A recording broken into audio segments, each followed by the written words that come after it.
कला, साहित्य, विज्ञान, समाजसेवा आणि क्रीडा क्षेत्रात देशासाठी उल्लेखनीय कामगिरी करणाऱ्या आणि असाधारण योगदान देणाऱ्या व्यक्तींना देशाचा सर्वोच्च नागरी पुरस्कार भारतरत्न दिला जातो। भारतरत्न पुरस्कार विजेत्यांना सरकारकडून एक प्रमाणपत्र आणि पदक दिलं जातं। या पुरस्कारात पैसे दिले जात नाहीत। मात्र भारतरत्न मिळवणाऱ्या व्यक्तींना काही शासकीय सुविधांचा लाभ मिळतो। या सुविधांमध्ये कशाचा समावेश होतो ते जाणून घेऊया। भारतरत्न पुरस्कार मिळालेल्या व्यक्तीला देशात व्हीआयपीचा दर्जा मिळतो।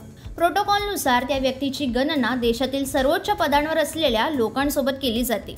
देशाचे राष्ट्रपती, उपराष्ट्रपती, पंतप्रधान, सरन्यायाधीश, लोकसभा अध्यक्ष, कॅबिनेट मंत्री, राज्यपाल, मुख्यमंत्री, माजी राष्ट्रपती, माजी पंतप्रधान, माजी मुख्यमंत्री, दोन्ही सभागृहातील विरोधी पक्षनेते यांच्यानंतर हे पद दिलं जातं। भारतरत्न प्राप्त व्यक्ती संसदेच्या बैठका आणि अधिवेशनांना उपस्थित राहू शकते।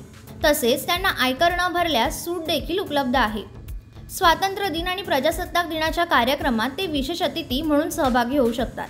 भारतरत्न प्राप्तकर्ते विमान, ट्रेन आणि बसने मोफत प्रवास करू शकतात। राज्याच्या दौऱ्यावर आल्यावर त्यांना राज्य पाहुण्यांचा दर्जाही मिळतो। या पुरस्काराने सन्मानित झालेल्या व्यक्तीला सरकार वॉरंट ऑफ रेसिडेन्सीमध्ये स्थान देतं, ज्याचा उपयोग सरकारी कार्यक्रमांमध्ये प्राधान्य देण्यासाठी केला जातो। भारतरत्न मिळवणाऱ्या लोकांना राज्य सरकार सुविधा पुरवतात।